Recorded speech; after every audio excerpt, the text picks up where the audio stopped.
자, 이어서 흥선대원군에 대해 마저 알아보도록 하겠습니다.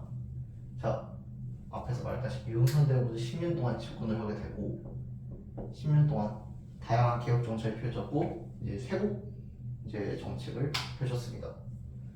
그런데 이제 흥선대원군이 실각을 하게 되는데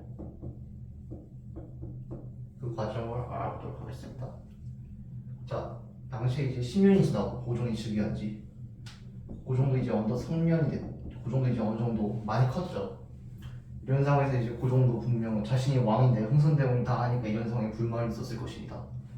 이런 상황에서 고종의 부인이 명성황후가 있었죠. 이 명성황후는 고종에게 아주 큰 힘이 되어졌습니다. 그래서 여러모로 많이 버팀목이 되었고 함께한 동반자였죠. 명성황후 같은 경우는 이제 흥선대원이 이제 왕후 자리에 앉히는 건데 이유가 흥선대원의 부인이 명성황후 집안이거든요. 민씨예요. 저는 갑신정변 그때 영상 보시면 아시다시피 그러다 보니까 이제 흥선대원 자신이 통치가 가능하다고 본 거죠. 그리고 그때 당시에 그 집안이 그렇게 막 세지도 못했어요. 당시 민씨가 막 그렇게 세도를 부릴 거다라고 판단을 안 한 거죠. 흥선대원이. 그래서 명성황후를 앉힌 건데 어쨌든 이런 상황에서 최익현이라는 사람이 상소를 올리게 됩니다. 이 상소의 내용이 뭐냐면은 앞에 했던 그 흥선대원의 개혁들, 그러니까 뭐 경복궁 짓는 거, 뭐 그다음에 저희 호포제 실시하고, 그다음에 뭐 여러 가지 그거 폐지하고 서원 철폐하고 막 그런 거를 이 사람이 되게 좀 비판을 합니다. 그래가지고 이런 상황에서 이제 사람들이 깜짝 놀라죠. 흥선대원 지금 최고 권력자인데 이 최익현이라는 사람이 그런 흥선대원을 비판하고 있으니까 사람들이 많이 놀랍니다. 영향력이 컸죠.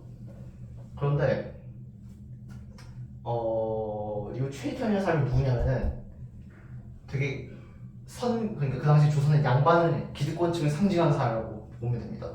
조선의 유학자 성리학 공부한 기존 사대부들을 대표하는 사람인데 이 사람이 이제 그걸 막 비판을 하니까 사람들은 당연히 이제 야 이게 뭐야 이상한 놈이네 끝났다라고 생각을 했는데 고종이 최익현이 얘가 시골 사람이어서 뭘 잘 몰라서 그래 그런데 나쁜 마음에서 그런 건 아닌 것 같아 하면서 최익현을 옹호해 줍니다. 그래서 사람들이 뭐야 최익현 바로 그냥 사망할 줄 알았는데 폐하가 옹호를 해주네. 이거는 폐하가 흥선대원군과 거리를 두고 싶다는 신호인가? 라고 생각을 하게 됩니다. 그 실록에 없고요. 야사에 따르면 명성황후하고 고종 측에서 사람을 보내가지고 최익현한테 부탁을 했다는 내용도 있습니다. 이런 내용의 상소를 써주세요 라고 부탁을 했다는 얘기도 있는데 어쨌든 그건 사실인지 알 수가 없죠.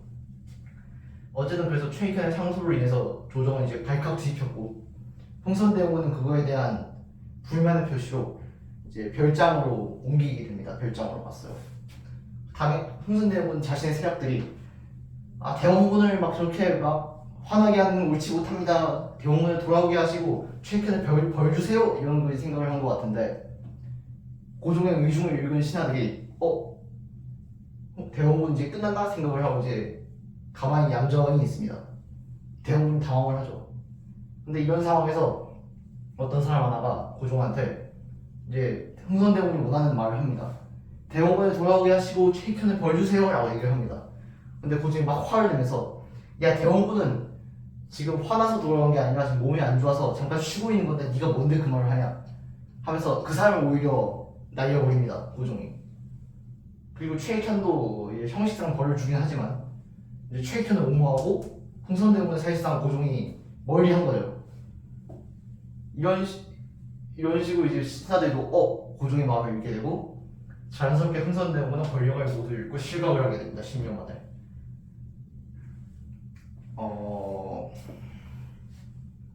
이렇게 흥선대원이 실각을 하게 되는데 그리고 이제 고종이 직접 이제 친정을 이끌어 나가게 되죠. 그런데 여기서 흥선대원이 끝이 그건 아니었습니다. 흥선대원이 이제 다시 복귀를 하게 되는 사건이 벌어지게 됩니다. 이게 바로 이모분란인데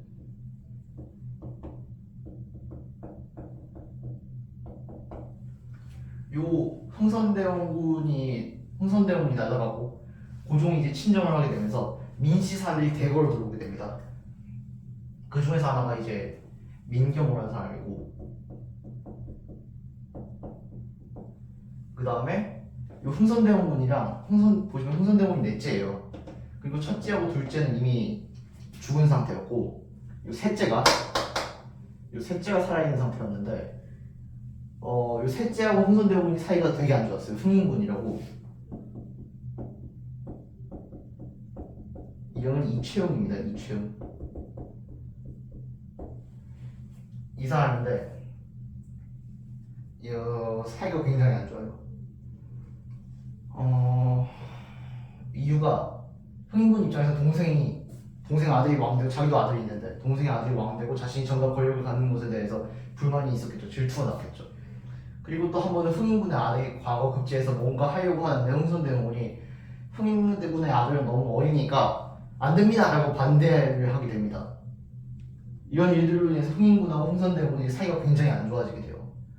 그래서 흥선대원군이 이제 물러나게 되니까 이 흥인군도 본격적으로 이제 권력을 잡고 등장을 하게 됩니다. 그래서 민씨 세력이 많이 들고 하는데 명성황후가 문제가 내정을 정말 못했어요. 그래서 되게 부정부패가 늘게 되고, 민경호하고 민경호 형이거든요. 이런 사람들이 막 부정부패를 일으키고 막 다시 흥선대원군이 했던 개혁들도 막 몇 개 막 엎어지고 막 그렇게 됩니다. 이런 상황에서 민경호가 그 당시에 군대가 있었는데 신식군이 있었고 구식군대가 있었거든요. 이제 고종이 물러나게 되고, 고종은 이제 일본하고 이제 강화도 조약을 맺게 됩니다.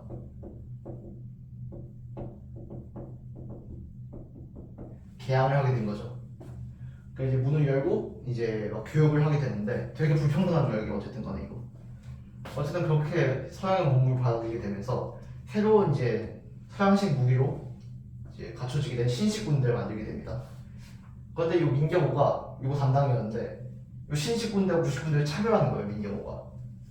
그래가지고 얘들 되게 잘해주면서 구식 군대한테는 지원도 제대로 안 해주고 얘들 봉급이 16개월치가 밀렸다고 합니다. 그 불만이 안 그래도 많았는데 아유 뭐 줍니다 하면서 이제 줬거든요. 봉급 줍니다. 뭐 1개월치를 줬는데 그 준 것도 제대로 된 쌀이 아니고 막 썩고 막 겨하고 모래가 섞인 못 먹을 걸 준 거예요. 그 16개월 만에 준 게 못 먹은 모래인 거야, 쌀이 아니라.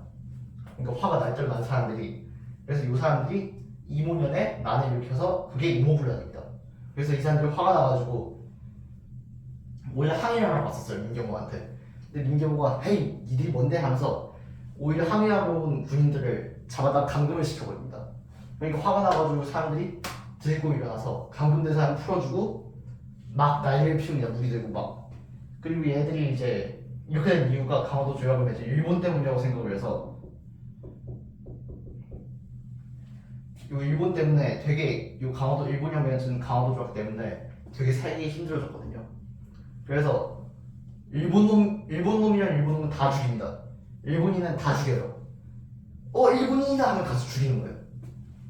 그리고 이 90군데뿐만 아니라 그 당시에 이제 백성들도 이제 함께하게 되면서 더 기세가 높아지게 되고 서울을 완전히 얘들이 다 깽판 치고 다니는 거죠. 난리가 납니다.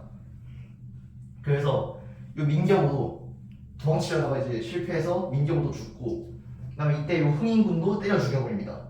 얘들이 때려 죽여버리고 막 다 밀고 들어가는 거예요. 초유의 사태가 벌어진 거죠. 그런데 얘들도 이제 생각을 해보니까 좋아, 지금 나를 일으키면 됐어. 나를 일으켰는데 일으키고 난 다음에 어떻게 되는 거지? 다 일으켰어요. 근데 언젠간 진압이 될 거 아니에요. 그럼 얘들 결국 반역죄로 다 채용을 당하겠죠? 이러면 안 된다라고 생각을 한 거예요. 야, 이거 어떡하냐 생각을 하는데 이때 이제 얘들 생각이 드는 사람이 흥선대원군한테 도움을 받으면 되겠다라고 생각을 한 것 같아요. 흥선대원군이 얘들한테 직접적으로 접촉을 했는지 요 이모불란 세력들이 흥선대원군을 찾아갔는지는 모릅니다. 둘이 접촉이 있었는지도 나오진 않는데, 정황상 흥선대원군과 이 이모불란 세력들이 뭔가 연결이 되어 있었으면 맞는 것 같아 보입니다. 어쨌든 그래서 이모군란으로 이제 99인하고 백성들이 이제 경복궁을 쳐들어가게 되고 경복궁까지 뚫려요. 그 정도 깜짝 놀라죠. 난리가 난 거예요. 이제 지금으로 따지면 시민들이 대통령 청사 진입을 해버린 거나 마찬가지인 상황입니다. 이런 상황에서 이제 민씨는 명성황후는 또 도망 어디론가 실종되고 도망을 치죠. 그리고 고종은 이제 흥선대원을 불러드립니다.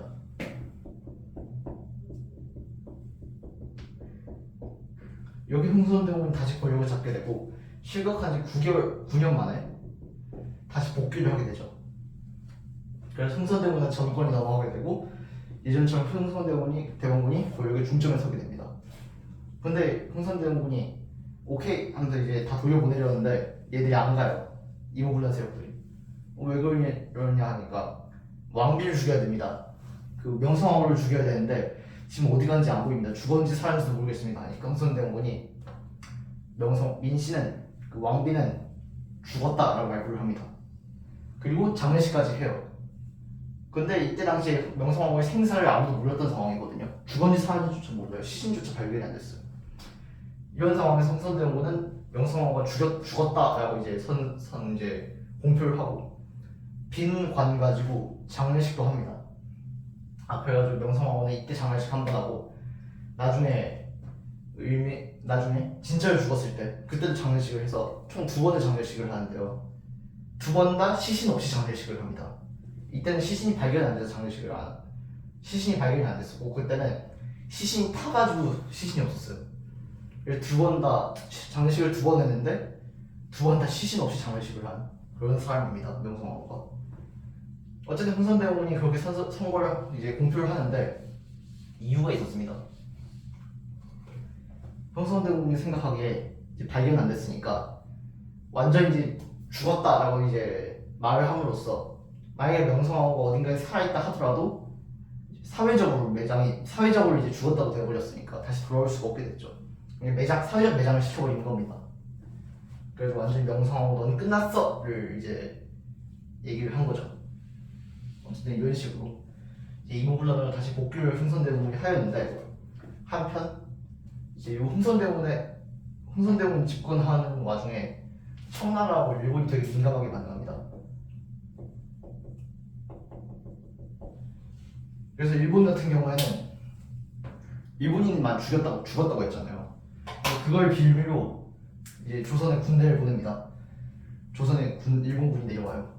그리고 청나라에 그 당시에 이제 수장을 맡던 사람이 이홍장이라는 사람인데 그 당시에 청나라의 최고 권력자였고 이 사람이 양보운동을 이끌었던 사람입니다. 그래서 청나라의 이제 근대화에 앞장섰던 사람인데 이 사람도 이제 군대를 보냅니다. 조선에. 나이가 났으니까 진압을 하겠다라는 목적으로 온 거죠. 근데 이 청군을 명성황후가 불렀다는 얘기도 있고 고종이 불렀다는 얘기도 있고 아니면 그냥 자기가 알아서 왔다는 얘기도 있어. 아니면 그때 영순서를 갔던 사람들 불렀다는 얘기도 있고 어쨌든 누가 불렀는지는 뭐 의견이 분분한데 어쨌든 청나라를 본 것 같습니다. 그래서 조선 땅 안에 일본군하고 청나라군이 전부 주둔을 하게 돼요. 근데 이 흥선대원군이 그 당시에 권력을 잡았잖아요.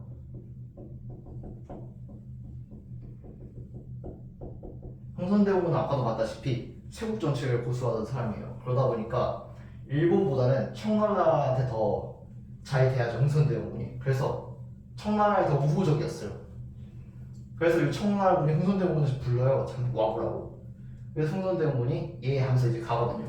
갔는데 이 청나라에서 흥선대원군이 납치를 합니다. 가자마자 하자마자 그냥 다 수행원들 보낸 다음에 흥선대원군 납치해서 청나라를 끌고 가요.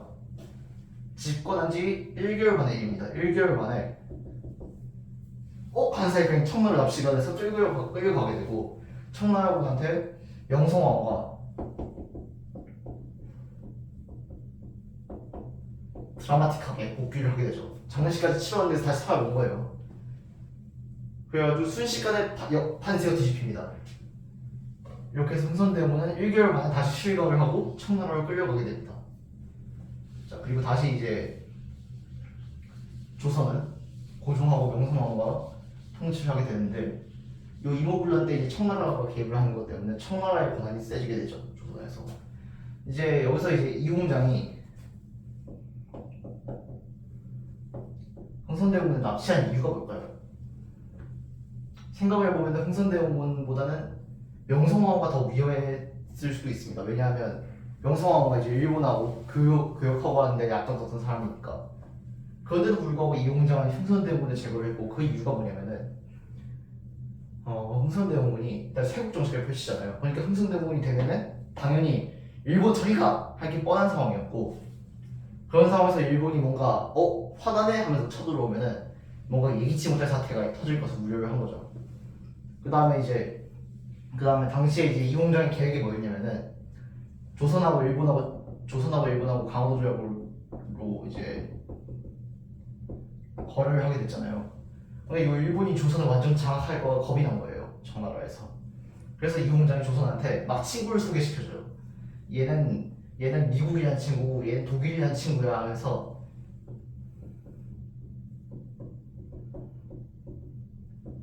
다양한 친구들 소개를 시켜줍니다. 이유가 뭐였냐면은 EJ라고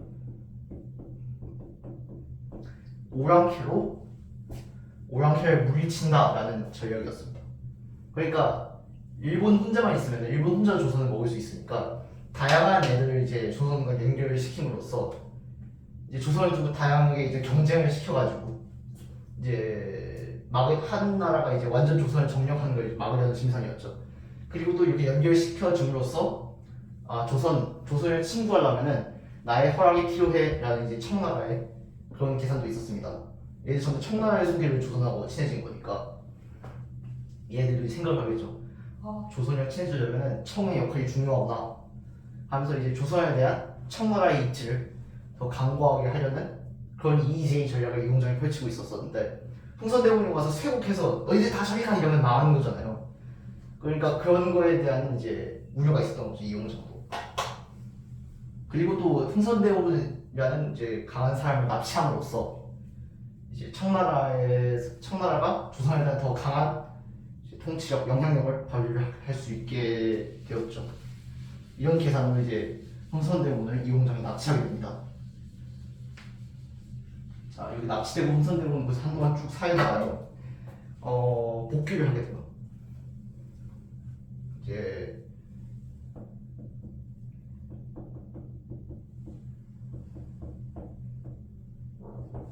흥선대원은 그게 쭉 청나라에 있다가 잠깐만요. 쭉 있다가 그 당시에 이제 청나라가 그때 조선이 명성황후하고 고종이 생각을 하니까 그 갑신정변 이후에 일본도 우리나라를 지원하려고 하고 청나라도 막 우리를 막 아랫도트 하듯이 하고 하니까 이제 명성황후하고 고종이 어떻게 할까 생각을 하다가 그래 러시아와 함께 하면 되겠다라고 생각을 합니다. 그래가지고 고종하고 명성황후가 러시아한테 손을 대요. 함께 하자 하고 손을 냅니다. 그러니까 이런 상황에서 청나라가 위협을 느끼죠. 이 갑신정변하고 이모군란 전부 다 우리가 제압해서 우리가 이제 조선에 대한 영향력을 행사하고 있었는데 얘네 왕하고 왕비가 러시아를 끌어들여서 우리를 멀리하려고 해? 이래서는 안 되지 라고 생각을 하게 됩니다. 그래서 너희들 경고해야겠어 하면서 경고 차원으로 흥선대원을 돌려보냅니다.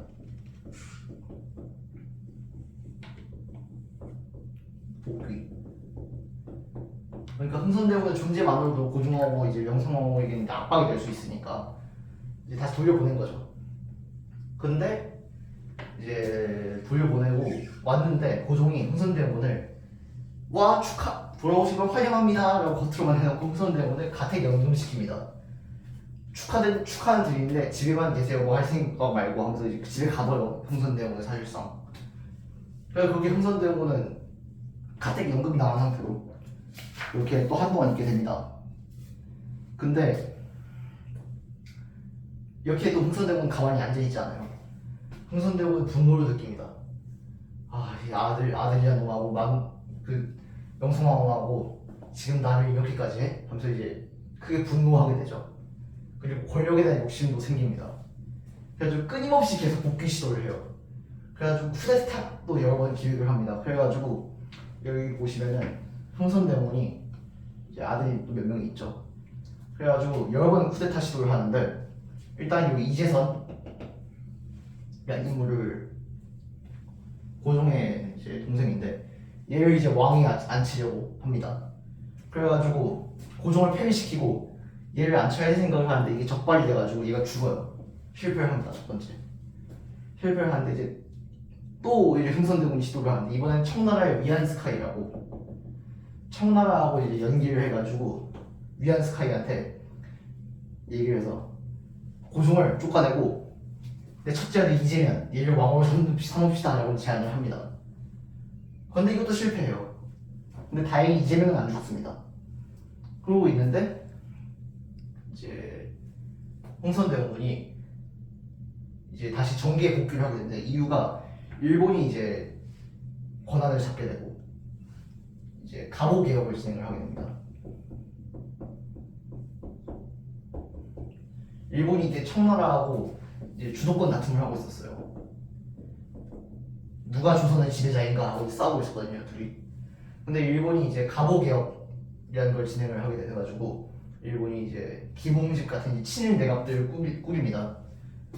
그래가지고 이제 갑오 개혁을 진행을 하는데 일본도 알았던 것 같아요. 조선인들이 자기를 되게 싫어하네라는 걸 알았던 것 같아서 그래서 흥선대원을 부릅니다. 그래서 흥선대원을 이제 광고 모델로 앉힌 거예요. 갑오개혁, 흥선대원군과 함께하는 갑오개혁하면 백성들이 흥선대원군 너무 좋으신 분이라고 생각을 하니까 이걸 노리고 흥선대원군에 복귀를 시킵니다. 근데 사실상 말다시피 광고 모델에 불과하고 흥선대원군한테 주어진 권한은 아무것도 없었죠. 말로만 흥선대원군 복귀, 모든 권력은 흥선대원군에게 라고 말로만 해놓고 사실상 아무 힘이 없었습니다. 이런 상황에서 흥선대원군이 열이 받은 거죠. 열이 받아서 당시 이제 청나라하고 일본하고 조선에서 청일 전쟁을 벌이고 있었는데 요때 이제 농민군도 봉기를 합니다. 농민군. 이 농민군이 뭐냐면은 전봉준이 이끄는 동학농민군입니다. 동학. 얘도 있었는데 그래서 이 흥선대원군이 이 농민군하고 결탁을 해요. 그래가지고 청나라하고 농민군하고 힘을 합쳐서 일본을 쓸어내고 친일 내각들을 전부 다 쓸어낸 다음에 다시 내가 권력을 잡고 그 다음에 이재명 첫째 아들의 이제 아들인 이준용 자신의 장손을 고종을 없애고 고종을 폐위시키고 명성황후를 죽인 다음에 이준용을 왕의 자리에 앉히자라고 이제 흥선대원이 계획을 짜고 사람을 보내가지고 협력을 시킵니다. 그랬는데 일본한테 전부 다 깨지죠. 청나라도 깨지고 농민군도 깨져요. 그리고 일본도 보니까 흥선대원이 이런 계획을 꾸린 걸 눈치를 채요. 그래가지고 흥선대원이 다시 날아갑니다. 이 영감 테니까 하면서 짜여요. 흥선대원이.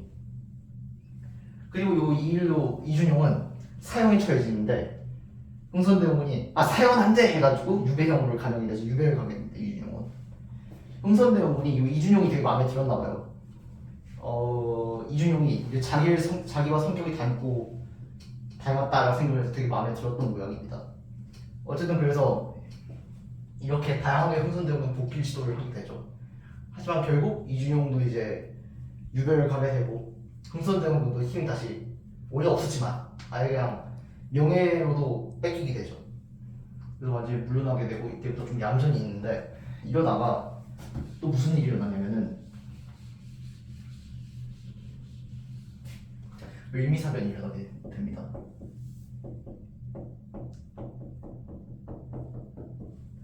이 을미사변은 이제 을미년에 변이 일어났다 해서 을미사변인데 이때 명성황후가 죽는 사건 죽습니다. 명성황후 암살 사건이에요. 그래서 이때 명성황후가 죽는데 일본인들이 이제 궁궐에 침입을 해가지고 명성황후를 암살을 하게 되죠. 근데 거기에 흥선대원군이 이제 연루가 되었습니다. 연관이 되어 있었던 거예요. 일본군하고.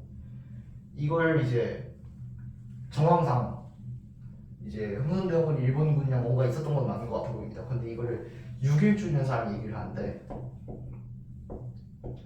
이 사람이 뭐라고 주장을 하냐면은 흥선대원군이 요 이준용을 이제 왕의 자리에 앉혀달라고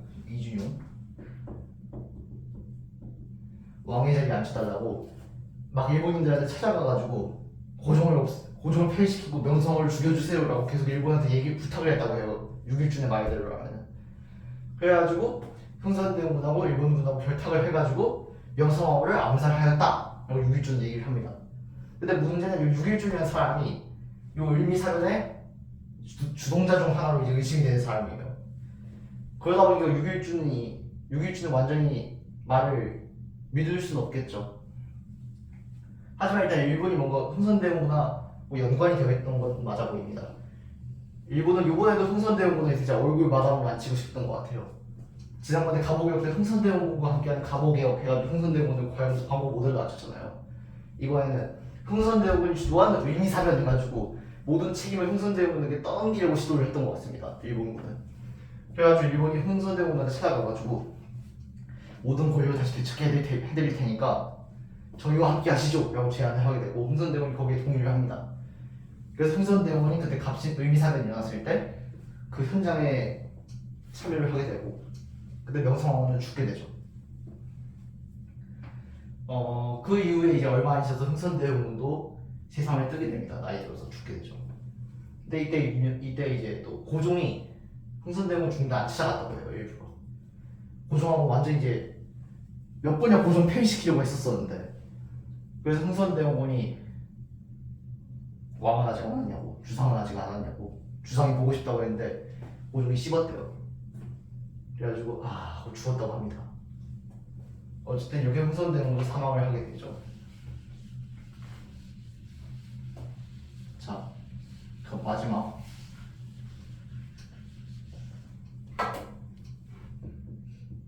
평가. 흥선대원군은 아까 맨 처음에도 말했다시피 되게 다양하게 해석이 됩니다. 어떤 사람은 흥선대원군을 엄청나게 큰 게 이제 성공을 할 뻔했던 훌륭한 개혁가라고 보는 사람도 있고 어떤 사람은 고종 명성황후와 함께 나라를 말아먹은 나쁜 놈이라고 보는 사람도 있습니다. 일단 흥선대원군 같은 경우에는 개혁을 이제 많이 했었죠. 초반에 10년 동안.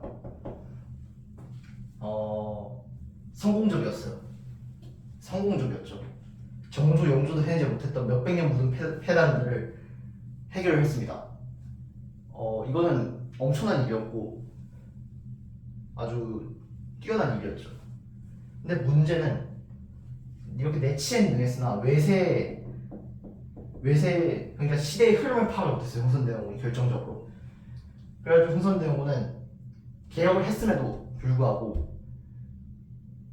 쟤네 뭐야 하면서 이제 서양을 배척을 하게 되고 조선 내에서 우리끼리 잘 살 수 있지 라고 생각을 하게 됩니다. 이게 큰 오판이었죠. 만약에 흥선대원군이 한 영조 정조 때 이런 정책들을 펼쳤더라면은 그것도 달라졌을 수 있어요. 크게 와 성공하고 끝났을 수도 있습니다. 근데 시대가 너무 많이 변해버렸고 흥선대원군은 조선 초로의 복귀를 꿈꿨으나 그때하고 시대가 너무 많이 달라져 있었죠. 그래서 결국 이제 나라가 망하는 원인을 제공을 한 것도 있죠. 이때 개방을 제대로 해가지고 제대로 된 이제 이제 다른 나라 문물도 수입하고 이랬다면 더 큰 성공이 되었을 수 있었을 텐데 그 점이 참 안타까운 부분이죠. 근데 이거는 이제 10년 동안의 일이고 그 권력을 잡았을 때 이후에는 좀 많이 이 사람이 희한한 짓을 많이 합니다. 일단 아까 말했다시피 계속 쿠데타 시도를 하죠. 이제 흥선대원군은 인정을 못했어요. 자신의 권력을 뺏겼다는 것을 인정을 못했고 권력에 대한 집착이 강했습니다. 그래서 어떻게든 권력을 되찾아보고자 했어요. 잘 생각해보면 흥선대원군은 왕도 아니잖아요. 그런데도 불구하고 흥선대원군은 권력을 원했고 그래서 나중에는 이제 고종을 없애고 다른 사람이 이제 왕을 앉히는 쿠데타 시도도 여러 번 하게 됩니다. 그리고 이제 또 막 아까 보면 알다시피 청나라하고도 손을 잡고 농민군하고도 손을 잡고 그다음에 일본하고도 손을 잡습니다. 그러니까 막 다양한 세력들이 이제 흥선대원군과 함께 합시다 하는데 흥선대원 그때마다 줬어 하면서 계속 손을 잡아요. 이런 점에서도 참 이제 분별력이 많이 떨어지지 않았나라는 생각도 들게 됩니다. 좀 많이 기회주의적이었다라고 보이기도 합니다. 이런 점에서 좀 많이 아쉬움이 남죠. 자, 이렇게 조선 말기 아주 큰 영향을 끼쳤던 흥선대원군에 대해서 알아보았습니다. 감사합니다.